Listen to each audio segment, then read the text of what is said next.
Ottawa, the federal opposition parties called on the Trudeau government, Wednesday, to urgently address the shortage of life-saving epinephrine auto-injectors, known as EpiPens. The Conservatives and New Democrats differ as to how to ensure an adequate supply.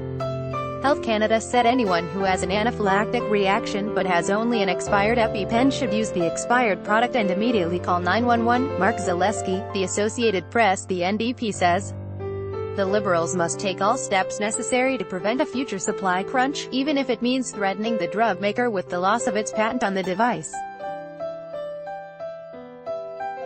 The Conservatives, on the other hand, recommended the government encourage development of a Canadian-based supply chain.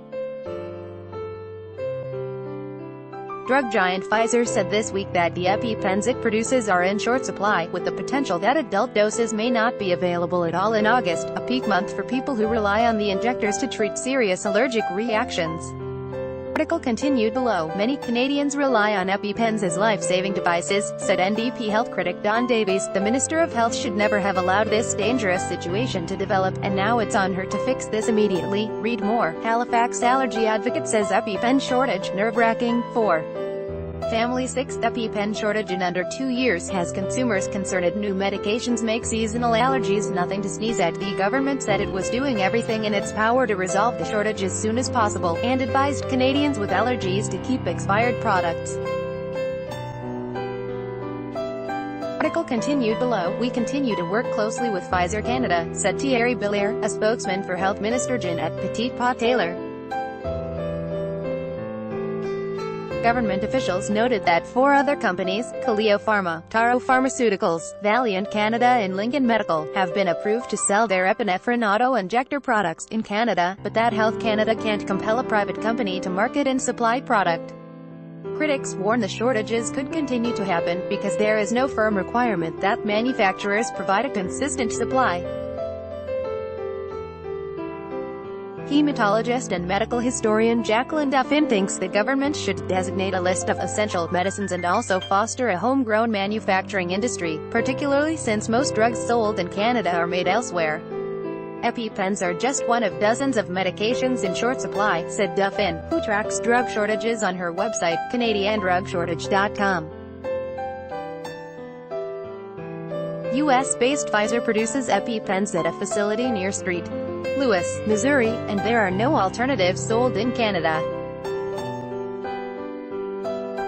Health Canada said anyone who has an anaphylactic reaction but has only an expired EpiPen should use the expired product and immediately call 911. Davies called that response to the shortage unacceptable. Health Canada must ensure that they are always available in sufficient supply. People's health and their lives are on the line. The New Democrats called on the agency to make it a requirement for patent holders to supply the drug or lose their authorization to sell into the Canadian market. When foreign drug companies fail to supply Canadians with life-saving pharmaceuticals, the federal government can and must take action, including expropriating patents if necessary, said Davies. But such an approach would lead to an even more critical shortage, or no supply at all, said conservative health critic Marilyn Gladu, who noted there have been significant supply crunches for EpiPens in Canada 3 times in the past 12 months. That would put us in an even worse position, said Gladu. Instead, the Trudeau government needs to set the conditions necessary to encourage Pfizer or other drug makers to set up production facilities in Canada, she said. Pfizer also announced in April that it was running out of EpiPens, blaming the shortage on manufacturing delays. The shortage was felt at that time in the United Kingdom, but not the United States. Gladu said pricing may be a factor driving Pfizer's product distributors in determining where scarce supplies should be shipped. EpiPens can cost around $300 in the US, although drug chains including CVS sell generic versions for less, while in Canada they are priced at around $100. They are sold for even less in the UK.